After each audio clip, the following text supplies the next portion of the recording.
Hey, what's going on, y'all? We got another episode of RRX Podcast. My name is Frank. Can I get my co-host to introduce herself? Hey, this is Nat.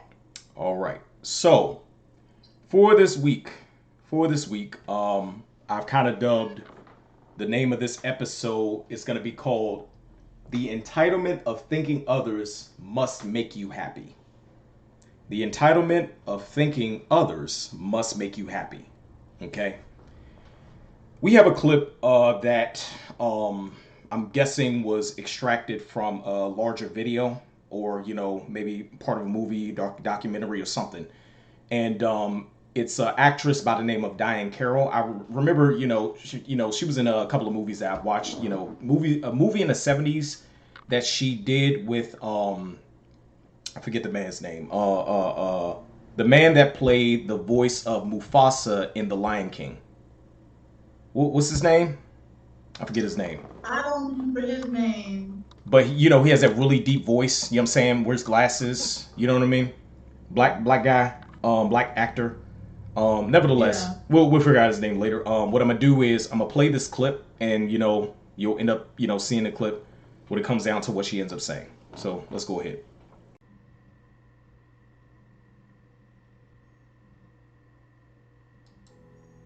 And it's difficult to learn to live alone.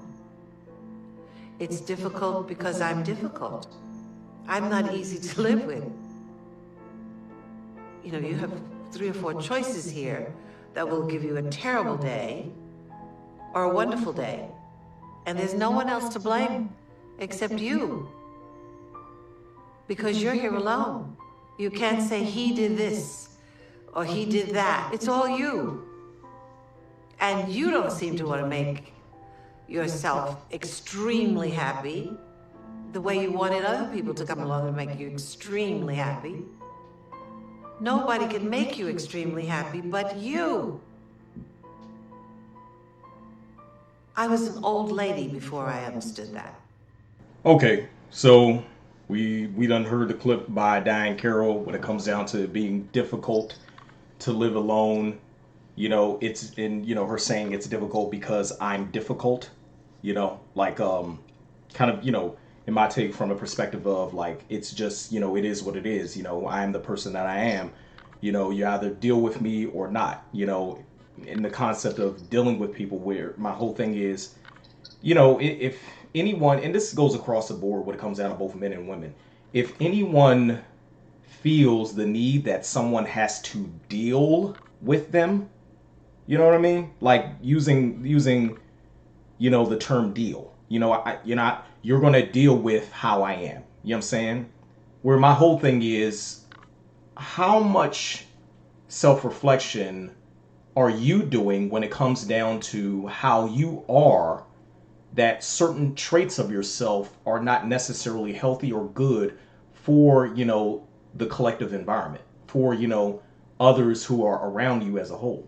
Are you really self-reflecting to actually pinpoint certain things, certain behaviors that you exude that inevitably is not helpful? But one of the biggest things that I want to say when it comes down to that mindset of, well, you have to make yourself extremely happy because for the longest you have been looking for someone else to make you extremely happy. Why would you look for someone else to give you happiness foundationally? You know, to give you happiness foundationally. I think I think that's a pipe dream. You know what I'm saying? You smoke that cheaper. You getting high off a thought in mind in the sense of entitlement that inevitably can never happen.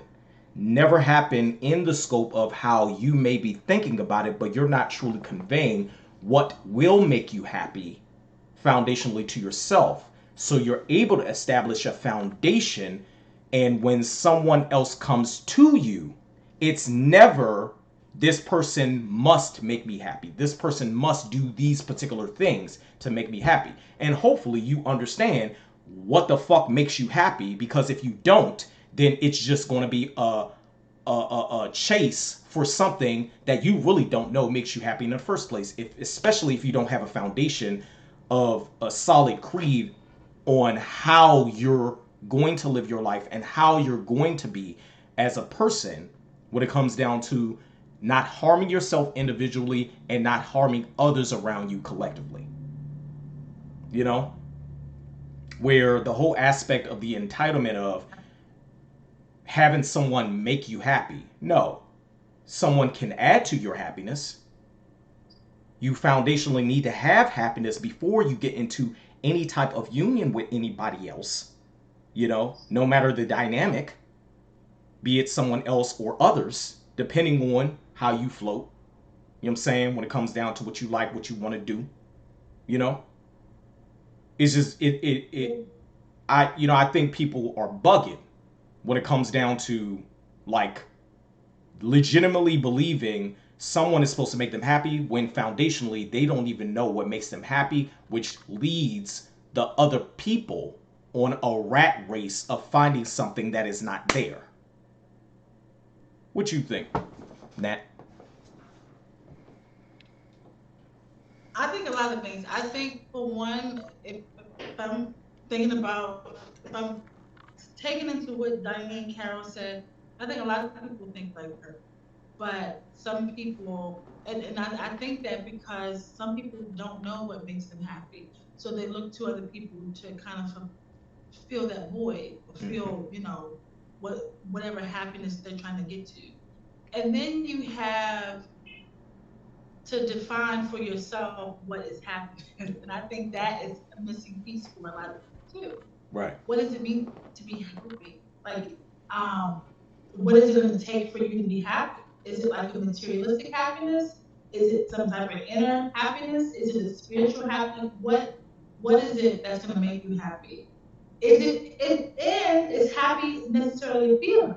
I think a lot of times we get confused or we are like torn between um, emotions and feelings versus what it actually is. I was watching something by Toby, what's his name? Is it Toby Inigwe? I do not quote that. Enrique, That's yeah, probably wrong. the Yeah, Nigerian thank you. I couldn't think Nigerian of rapper. Yeah, I know who yeah, you're talking about. yeah. Yeah, And I watched something about him and his wife, Fats, yeah, is what he called her. I don't remember exactly what he said, but he said something to the effect of how he pursued, well, actually, he didn't pursue his wife pursued him. But he said, and I encourage anyone to listen to how they met because he gave like the raw truth. He basically said that when he met her, she wasn't exactly what he was looking for at all. He was very honest about it. And he said that she came after him, and she said that too. That and to make a long story short, he just wasn't interested in meeting her. He wasn't really interested in her at all, and she felt that he was the person for her. After now like the rest is history because they're married and they have kids. But long story short, he said he had to go to, I don't know if it was a minister or whatever, but he had to go to somewhere and actually understand what it meant to or felt like to not be married to, but to know that that person was for him. And he basically said that he can understand, um, he understands that when you're in love, when you love someone or whatever that feeling is, if it's even in fact a feeling, he said it's not always a feeling. And he said his thing is purpose. He said if you have a purpose, then he can basically kind of understand where you're coming from and he can kind of get with that. But if you're a person without purpose, his whole thing is like, what's the point?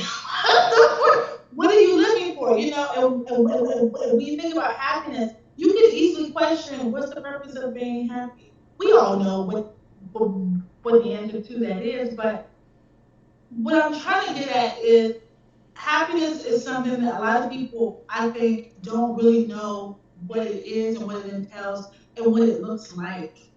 And I don't know, and I can understand why Diane Carroll felt that way. I understand why she felt like being alone was the right decision for her because she felt like no one could make her happy but herself. That statement within itself is selfish, right? And that's what I think. I think it's more of a selfish act, and not only that, it's deprivement. You deprive yourself of what you could have gained from being in a relationship with someone, because you wanted to be selfish and kind of just keep to yourself and do things the way you like it, and not really compromise, not really, you know, not really gain an understanding of how happiness can be built amongst two people. Mm-hmm. If you had given that situation an opportunity, if that makes sense. Now, and that's how I kind of feel about it. But I don't think that anybody should look for something or someone to make them happy. It's kind of like the same way I don't believe that you should want to be with the person. I've heard people say, "Well, this person completes me." I think that you should already be completed. Yeah. I think that you should already be completed before you come to the table. You should be complete. Because if you're not complete and you're coming to the table, guess what you're bringing to the table? You're bringing all that incomplete shit to the table with you. A void that you don't even know how to fill, and you're having this expectation through your entitlement that this other person must fill that void. I'm sorry, I didn't mean to cut you off, but I had to get that out. You know what I'm saying? No, I get it. No, yeah, I just feel like it's not. You know, Mike Tyson said, I was watching something yesterday or the day before yesterday. He was having an interview. You know, Mike Tyson has been through a whole lot of stuff. But, I mean, he's just been through it. Yeah. And one thing he said, one of the questions was, you know, does money make you happy? If you know Mike Tyson, you know that he's about bankruptcy. Like he's been through everything and some. Everything you can think of. I'm like, oh my God. And Mike Tyson basically answered him, if you think that having a lot of money makes you happy, then you never had a lot of money. That's what he said. He said that you never had a lot of money. He said, and what I liked about it was that part, but also he said after that. He said something to the fact, and I wish I could find the quote, but he basically said that he said I think he said he learned that I'm gonna find it. I don't want to misquote it. Okay. But he was basically saying that he learned how to he learned that the most important thing to him was him and his kids and his family and things like that. And he said that let me find it because I'm about to butcher it. And it was really good, and I don't want to butcher it. So if you want to talk while I find it. Yeah, it's a few things. Find what he said. It's a few things that I've been thinking about. Like, you know, the words love and happy. The words love and happy. You know what I'm saying? And of course, when it comes down to, you know, the word love or the word happy, you know, they can, you know, be different parts of speech, right? And so I have the tendency to, you know, go back to, you know, grammar in reference to the interpretation or how to define words. And I go back to parts of speech where a lot of people don't know how to differentiate happiness between the parts of speech of happiness being a noun versus happiness being a verb. You know what I'm saying? In addition to that, a lot of people don't know how to differentiate love as far as the difference between it being a noun, you know, versus it being a verb, you know?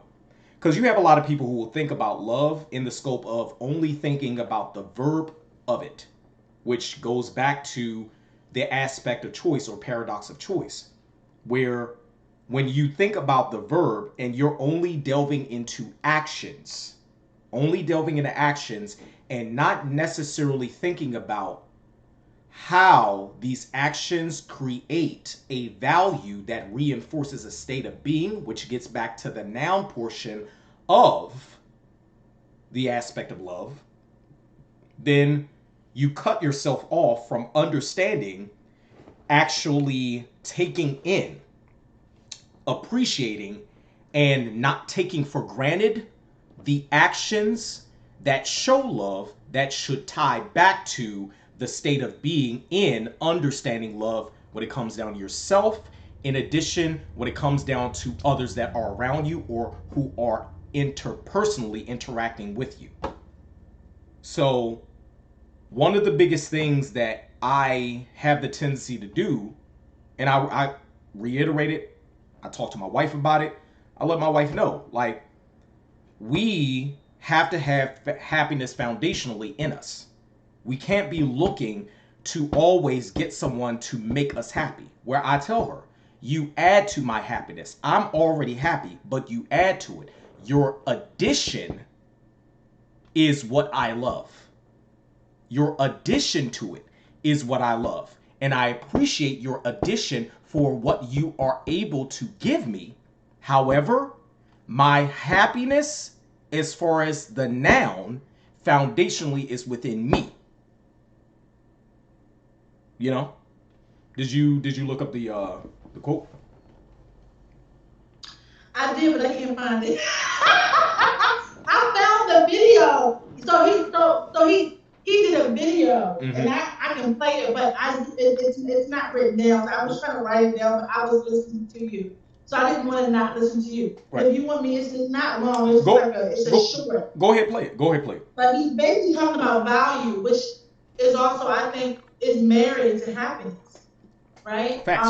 So I think it makes sense. But let me, hold on, I think I turned it up. I'm going to play it on my end really quick for y'all. This is a short from Mike Tyson, basically saying that money cannot buy happiness. Right. He's talking about why. Right. Listen, if you think a lot of money will make you happy, you never had a lot of money before. So what do you value now? What's at the top for you to value? Me, my children, my whole barometer of life. Yeah, okay, he didn't say the whole thing. Anyway, the question was, what do you value now? And he said, me, my whole barometer of life. And I gotta find it, y'all. This is bad. I gotta. But anyway, he said something after that, and it's basically talking about discipline. And that's the part that I liked a lot about. I don't remember exactly what he said, but it's true. Some people do think money can buy happiness. Some people do think. Here's the thing. Some people, I don't even think it's that people think money can buy happiness. I think it's more so of like satisfaction. And I say that because I feel like they feel like, well, if I had this amount of money, or if I had these things, or if this happened in my life, or if I married this person, or if I met this person at a different time, different place, right? Then things would be different. It would be different. Maybe I'd be satisfied with it. Maybe I'd be happy with it. And I think that people confuse satisfaction with happiness also. I think, and then I also think that some people should just learn to be, and I know this may kind of sound a little off, but I think some people should learn to be satisfied with what they have and with what they have accomplished so far. Because I don't think people, I think that's a big thing that's just not done. And you have some people who are looking for more, and more and more and more. And while I think some people are able to do more and give more and accomplish more and achieve more, there are some of us who are just, not, but some of us who are better, just being satisfied with what you have. Here's also another thing, I believe that in society it's more prevalent for, the type of thinking, and you said it a little bit earlier. It's more prevalent for that type of thinking to happen. When it comes down to, Diane Carroll, pretty much developing a mindset that someone else is supposed to make her happy, but inevitably she ended up having to learn the hard way. She's the only one that can make her happy. But then my whole thing is there's no understanding of someone adding to your happiness. And there's no understanding of you holding yourself accountable for your behavior in impeding things that could make you happy if you understood the value of them. That's one thing that often is not talked about. Do you understand foundationally how to bring good value to an action? Do you understand that foundationally? I don't believe most people, let alone Diane Carroll being a black woman, I believe most people do not understand the aspect of the value of someone acting in a certain way that is on a good level that should be seen as, I'm grateful for this. Most people don't want to be grateful. Most people believe I can do better than that. I can do better than this. I can gain something that is better, something of what in their mind they think is of better value, but then they end up having a mindset after having something that they have somewhat settled for, because we've also talked about the word settled for, and then they realize to themselves, in a sense of selfishness and entitlement, oh, I can do better than this. And then they go ahead and try to get better by cutting off the thing that probably they should have seen a certain value in, and then going to another route of gaining something then that they realize, oh, me having a mindset of now trying to add more value to myself, which it wasn't value, it was just chasing another characteristic. Now me going for that, I realize that whatever it is now sees me of less value, because now they're doing certain things that inevitably is harmful to me based on my selfishness in going to that. Yeah. You know? Yeah. So my thing is, you also have to self-reflect. You know, it takes two to tango. It takes two to tango. You know what I'm saying? While you're on that, people think that sex brings about happiness. And let me just say that that's a whole nother topic, because and that is something that, well, not prostitution. It was something else I was going to say to that effect. But I think that's I think it's a, keep going. It'll come to me. It was I a believe point I wanted to make while you were on that subject. I'm about to say something very controversial. I'm about to say something very controversial, and I don't care, because it does happen. When you have in relationships, no matter what the relationship is, a dynamic of withholding, because there's also various ways to see this, withholding sex based on you needing to be compensated with something that you see is of value based on a characteristic, that is a form of prostitution. Let me give an example. The only time, let's just say, the only time a woman gets wet is if she's given money. The only time a man is able to, you know what I'm saying, let the kielbasa throb. I'm going to put it in that perspective. Let the kielbasa throb is when he's legitimately being catered to in the scope of being pampered in certain ways as far as being in the home. You know? Like, when you withhold sex as a means to gain something from someone, as far as, well, they should be doing this, they should be doing that. Now, mind you, you don't have to have, sex if you don't want to. You don't. However, if you have the intent in mind that I'm going to withhold sex because I need to gain this from this individual, and you're doing it intentionally, that's a form of prostitution, because you're now are only going to give sex based on being compensated for something. And that can be within a relationship. It could be within whatever union dynamic, how the fuck you know, end up calling your shit. You know what I'm saying? Now, going back to the aspect of value, you have people out there that, you know, they place great value on sex.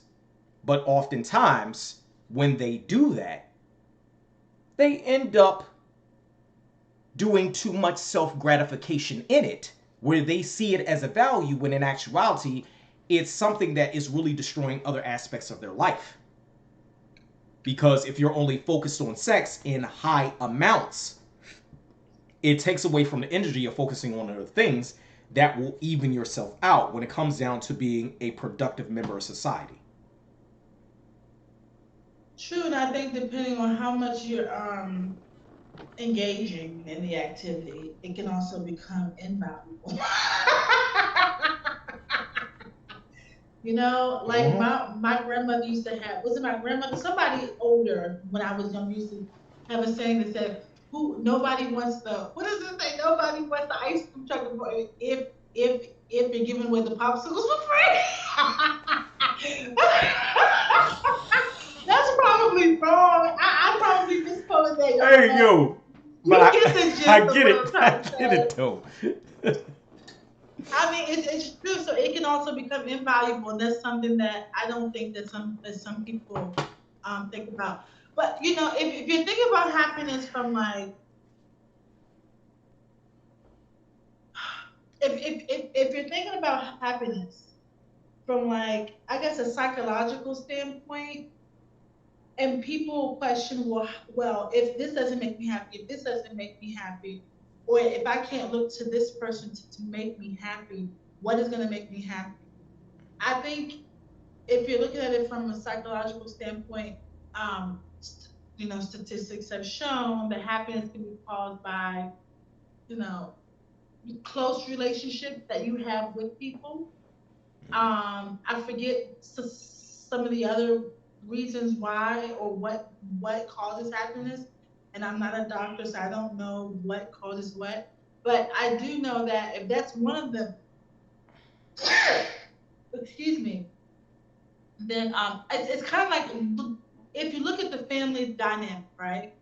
If you look at children with their parents or with their other siblings, specifically the mother and child dynamic. And I say that because they have a relationship that's not like father and child because the baby is carried by the mom, you know, for 9 months. And so there's a bond there that's already established. Honestly, I mean it's already been established. So when it gets to to this world, it's introduced to, you know, formally introduced to mom and dad. And so the relationship starts there. Now, once the relationship starts there, I think that that saying "you had me at hello" makes a big difference. How do you bring this? How is your what's your first introduction with with your child? Is it a good one? Is it a positive one? Because depending on how, you know, what happens in that first introduction. For example, I was watching something, and this lady basically said she wasn't having any more kids because of postpartum. She said that when she had her child, she did not want to hold the baby. She said she was so over the whole delivering of it. She was tired. She was exhausted. She needed time to herself. Mind you, the baby is fresh out the womb. It hasn't been held by its mother, right? And I've never been pregnant. I've never been through postpartum. So I don't understand. I can't relate to it. But if you look at the other side of it, that's a relationship that should have started right then and there, right? Yeah. And it means a lot for the child. And who knows if you would have became now you're unhappy because you didn't even take the time to spend to even hold the baby. How do you know that if you wouldn't have held the baby, it would have triggered something that caused happiness, and you would have felt it in that moment, but you didn't do it. it's kind of like if it reminds me of adoption.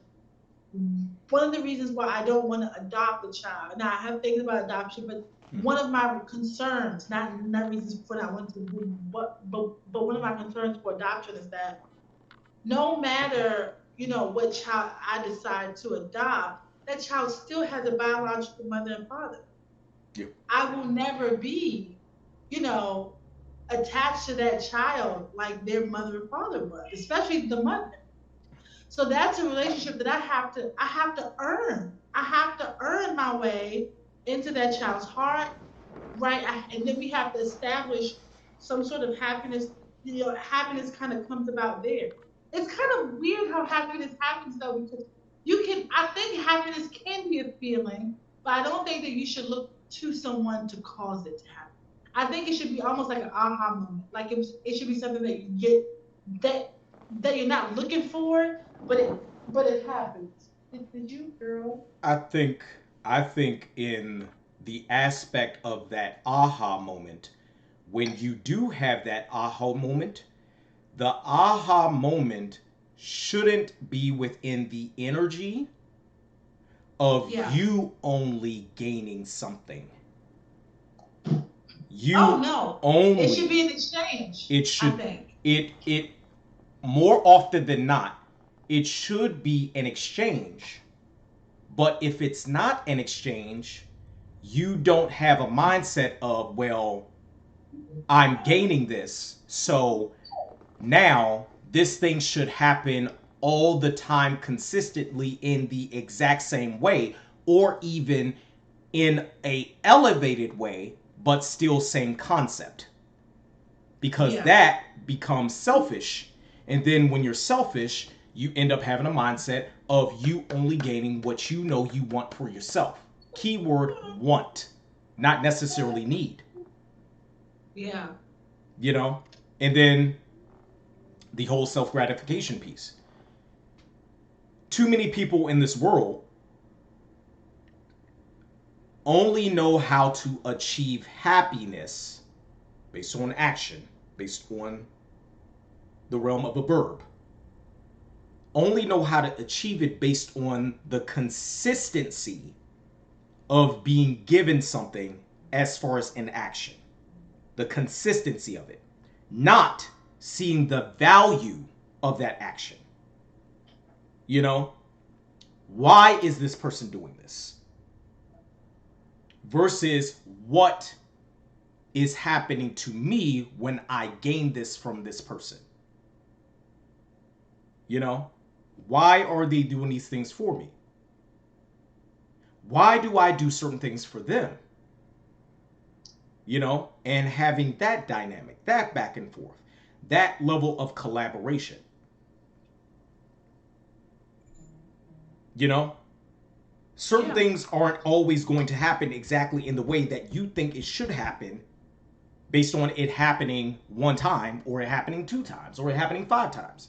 Yeah, Right. there are certain things that we can gain on a fairly decent basis, consistent basis, but to have the expectation in the scope of entitlement, I ain't with it. I'm not with that. Because you have a lot of people who genuinely believe, well, this is how I see love. Only you give me these things and I will love you. When in actuality, they're not necessarily loving someone, they're just consistently being around them. Yeah. I think Because, some people have a total. I think that the way people see love is totally screwed anyway. It's just screwed.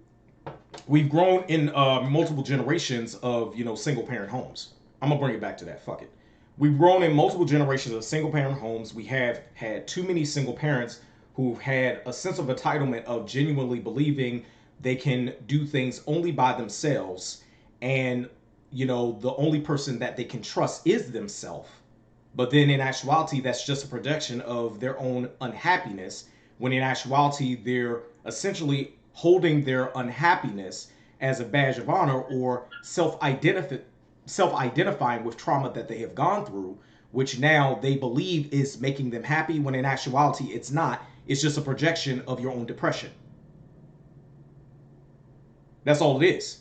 But you're holding it as a badge of honor as, oh, I went through this. It's kind of like someone who has not achieved certain things that we would deem as achievable in modern society. To give an example, getting degrees from universities is, a feat that anyone can do, no matter if you go to prison.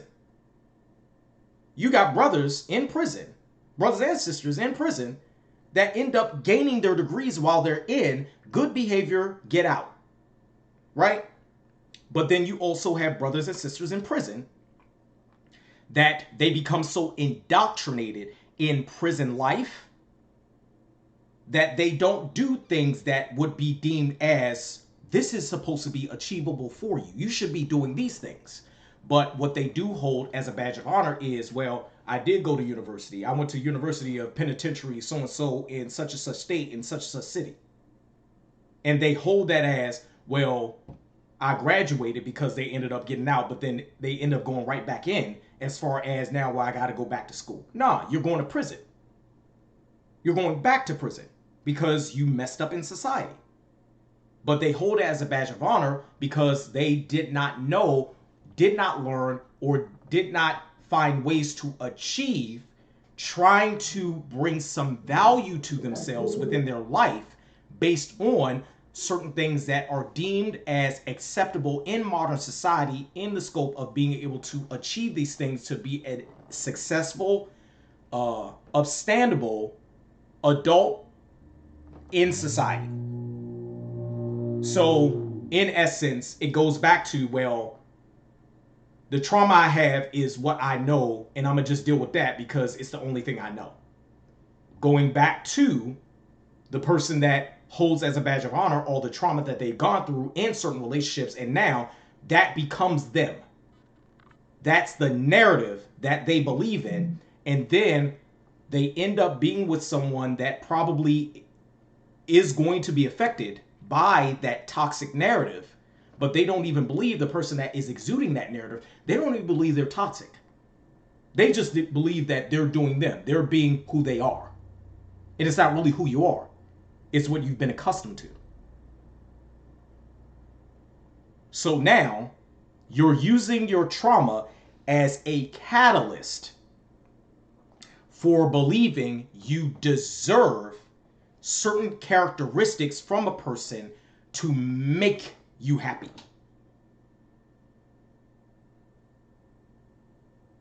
You bugging.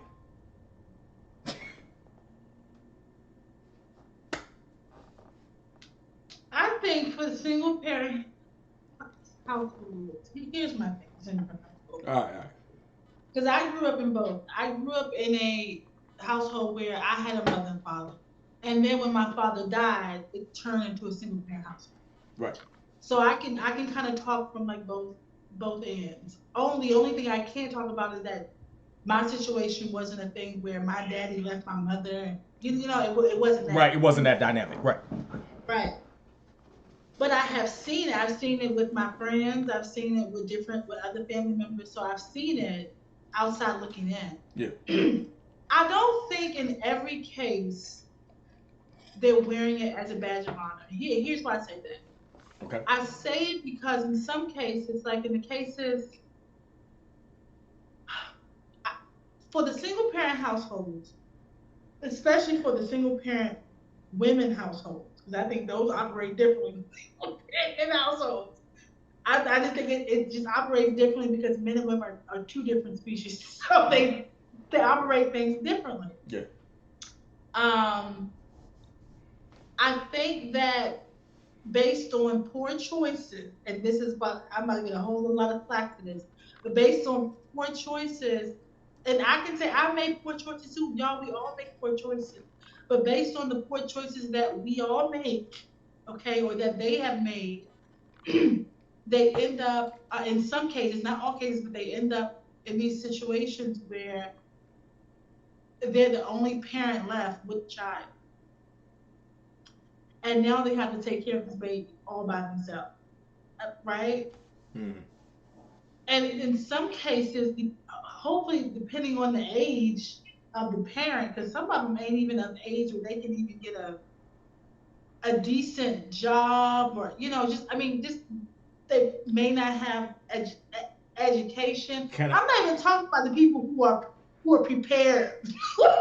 I'm talking about the unprepared population, the right, right, ones right. who are out here going wild. Can I say this? So, for the folks out there that's listening to this, if this doesn't apply to you, then you should let it fly. If this applies Right. to you, you're going to be one of the ones that's going to get upset with what is being said.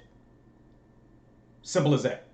So, if it don't apply. Yeah, this isn't for everybody. If it This don't is apply, for let the it fly. ones that, you know, But and here's my thing, for the ones I'm talking about, it's like they are in a single parent family household, and they struggling.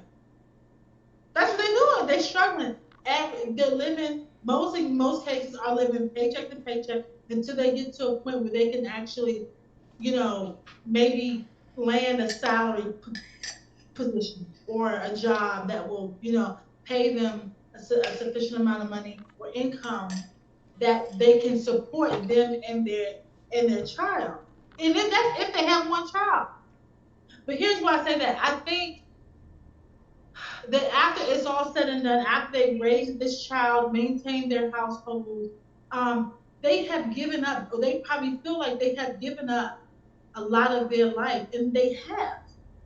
They have given up a lot of their life to raise this child, but it was based on, it's not right. It doesn't justify that the guy or the girl left. I'm not saying that. No, they shouldn't have left. Yes, they should have stayed. But, and I was talking to Greg about something like this like years ago, but I think that when it's all said and done, they do feel it makes it harder for them to continue life. It makes it harder for them to find happiness. It just makes it harder for them to do it because I think that in some cases they may be in them. And again, y'all, I'm not speaking from personal experience. I've never had this experience. Well, I think it's like I don't think it's in a way where they're like, oh, I've read. Now I have seen it. I have seen it. I have heard this first on the bus. Let me tell you, I was on the bus one time. This is DC years ago. On the bus, this girl got on the bus. She was trying to get a seat. A guy would not give up his seat. Okay, and there were no seats available. She basically told this guy that he should get up and give her his seat. And he told her no. He told her no. And she went on and on and on about why he should give up and give. This is on the bus. of course. In the middle of her whole ranting and her whole, her defense about why she deserves the seat. She basically said, I'm 16 years old. I'm grown. I have 2 kids and a baby on the way. This is on the bus. And all I could think was, don't do it right now. Don't do it. I think in a way that they have been like, I don't know if it's brainwashed. I don't know what it is. I think it's some brainwashing. But it's along those lines. Like that's, and somebody or something needs to tell them that's not okay. And by the time they get it, they about the same age as Diane Carroll, 84. You heard us say they about that age. So now you went through this life, like you didn't raise 3 kids. Thank you. You didn't, put them through school. Thank you. You didn't. They may have graduated from college. Thank you. But I don't believe that was your job. That's what I believe. I believe, yes, I'm going to congratulate you. Yes, I'm thankful that you did this. But that's what you were supposed to do. Parenting. You were supposed to do that. Parenting. That's your job. Parenting is a thankless job. Or sorry, parenting. I'm not even going to use the word job. I'm going to use another word. Parenting is a thankless endeavor. Okay? A thankless endeavor where you can be thanked within the process. You can. Your children can. But also that's dependent upon how you raise them. You know, other people can, but that's also dependent upon their actions in actually thanking you for certain things that inevitably they see in your child that has affected their lives. Anything else outside of that, it's being forced. It's being forced. I think that single parent household can that the women I have to say and the men. I'm not going to say as I'm just saying women because it's more women single parent It's more household prominent. than men. Right. But I think they can be happy, but I don't think that they really see happiness until probably like the end. Honestly, because in the beginning, it's like it's a drag. You know, especially if you're young, it's a drag because you're literally stuck in a situation. I hate to say it like that, but they are because they haven't lived their full life. But guess what? You don't even have time to live your full life now because you got a whole nother life that you need to take care of, and they're gonna be with you for 18 long years. So you might as well sit back and hold on tight. You know, and that's a you know, and I do think that they do gain happiness. But here's where I think the close relationship comes into play. If they are willing enough to invite someone into their life that can add on to whatever they're trying to build in their single family household without making that person feel like they are like they're not completely welcome. You see what I'm saying? Because it doesn't take much for somebody to feel like they're not completely welcome. And I say that, or not welcome, but like they're not a part of it. That's a big thing, especially for single people. And I speak from personal experience. I was a single woman and I have dated men with children. Here's something I have learned throughout that process. I have no problem dating men with children. It's not, you know, if you know, if I'm interested in him, if he wants to pursue me, and if he has children, whatever, fine. But here's something that I have learned is that I will never be there is a gap there because those are not my kids. They will never be my kids. I will never have the same relationship that I have that they have with their father that I would want them to have with me because I'm not that mother. I will give And you that's it. Yeah. I will give you another example. I at one time, you know, when I was dating, I didn't have a problem, you know, dating women with children. You know what I'm saying? Being in a relationship with them, what may have you. I didn't have a problem with it. I didn't have a problem being exclusive with women with children. However, the dynamic of a woman dating a man with children compared to a man dating with a woman with children, a little different. A little different because of double standards. Now, here's the thing. When you are a woman with children, you have to understand, you know, certain things when it comes down to that dynamic. When you're a man is willing to date a woman with children, you have to understand certain things about that dynamic. It was one time I was, you know, with one woman for, you know, a long period of time, you know, and it got to a point where I, you know, was thinking of, you know, taking it further with her. And what I did, because I knew her child did not have a relationship with his father, based on where we were in our relationship, because I wanted him to have a relationship with his own dad, I told her, since he wants to get to know his dad, I'm willing to purchase tickets for him to see his father. And she was like, well, I need to be there too. I said, you don't necessarily need to be there, but if you want to be there, that's fine. Okay, that's fine, cool. I'll purchase both of y'all tickets for him to be able to go see his other side of his family. And I did. He got to know his other side of his family, got to know his grandmother. Grandmother always wanted to see him, you know what I'm saying? Got to know his aunties, uncles, you know, got a baseline of understanding his father, you know. Mm-hmm. However, I know when it comes down to something like that, I'm not looking for a thank you. I'm doing it based on value. I'm doing it based on the aspect of him needing to understand that side of himself. If the mother doesn't see any value in doing that, but he's asking for it, and he has the means through someone who understands the value of that for, you know, to be the catalyst for sparking that path, opening that path, why not? He needs to understand that side of himself, you know. But one of the biggest things is when everybody is within a mindset of only thinking about themselves when it comes down to having children, compared to thinking about the children when it comes down to the aspect of parenting. Parenting is selfless. Having children is inherently selfish. When you just say you want to have kids, oh, I want to have kids, but don't understand the value and understand the work that goes behind having to parent a little human being. When you don't get it and you're just thinking about it in the scope of, oh, this would be cute, you got a lot of stuff to learn in the very beginning once child comes out of womb. You got a lot of stuff to learn.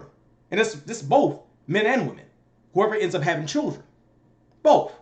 There are things that you need to learn. You should never be in a sense of entitlement and believing there's nothing that you can learn, because that inevitably impedes you from being a better version of yourself that helps others who are around you know that you are better not only for yourself but for others around you too. And here's the other thing: when you do have a child, it teaches you it forces you to be selfless like Facts. nothing else. Facts. Because it's no longer about you. Right? It's no longer. It's really no longer about you. Like whatever plans you have planned, you can forget about that. I would even whatever go. you want to do, you can, at least for the time being, you can forget. Everything is on pause. Once that body comes out and you hear that first cry after the nurse slapped on the ass, you can count it all. I would even go as far as saying this. I'm not gonna say that everything, when it comes down to adding to your own happiness, you know, is on pause. What I will say, no, not that. I'm just saying, like, okay, yeah. What I will say is that in the scope of you making your children number one priority, as far as giving them the tools that's necessary for them to become upstandable adults. Because at the end of the day, when they become adults, as far as their life, you may be the catalyst for their growth, but they become the beneficiary once they understand the definition of what an adult is. Right. You know, they become the beneficiary of their lives. And you also, as the parent, which is also another thing that I've had issues in the past, you know, with, in the scope of, you know, getting people to understand this, getting parents to understand this. You know what I'm saying? And I'm not saying, you know, I'm not a parent yet. Rightfully so, because there's a lot of shit I think about when it comes down to parenting. Nevertheless, getting parents to understand when your child becomes an adult, certain things you should not be doing as a parent that reinforces the aspect of placing them in the realm of thinking that you can talk down to them in the scope of them being your child only. No, they're an adult now. So certain things that you have to understand as a parent, you should not be doing anymore in the scope of talking to your kids in a certain way. You shouldn't be, but you do it because it reinforces talking down to them in the scope of you only reinforcing in your mind how you're choosing, probably in the scope of complacency and laziness, how you're choosing to see your children. Yes, they're your children. They came from you. But when they become adult and they're taking care of themselves, they are now responsible for their lives. You're not. So it's certain things you shouldn't be saying to them in the scope of them being the adults that they need to be and that they are being. You know? Now, one of the things I wanted to bring up in the scope of this the roles that often reinforce trauma. The role of the parent that may have a mindset that is selfish that can be projected onto the child, and then the role of the child that ends up learning certain traits of how to be selfish that ends up putting them in the same disposition as their parent when they become an adult and older. Yeah. You know? Where it's just like, as the parent, or even as the adult, because adults are going to be around children, what are you doing in your actions that's within a sense of entitlement, within a sense of laziness, within a sense of selfishness, that the children are learning that reinforces, oh, I can do this and it's okay because so and so parent, so and so adult, my elder is doing these things and it's okay because they are getting away with it. So it's now something I'm privy to because I know how to do it because I learned from them. Yeah. You know? Yeah, Also, something else to think about. You know? It's easy to think easy, but it's more noble to have critical thinking.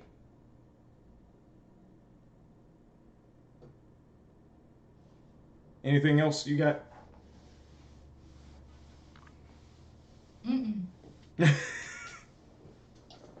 I don't have anything else. I just think that people should really consider or think about what happiness truly is for them and what that means for them. Because if you rely on someone else to make you happy, you've already made a mistake. It's too. It's already made a mistake. It's like, especially for your partner or for your significant other, for your spouse, even for your friends. Mm. Why are you putting that burden on them?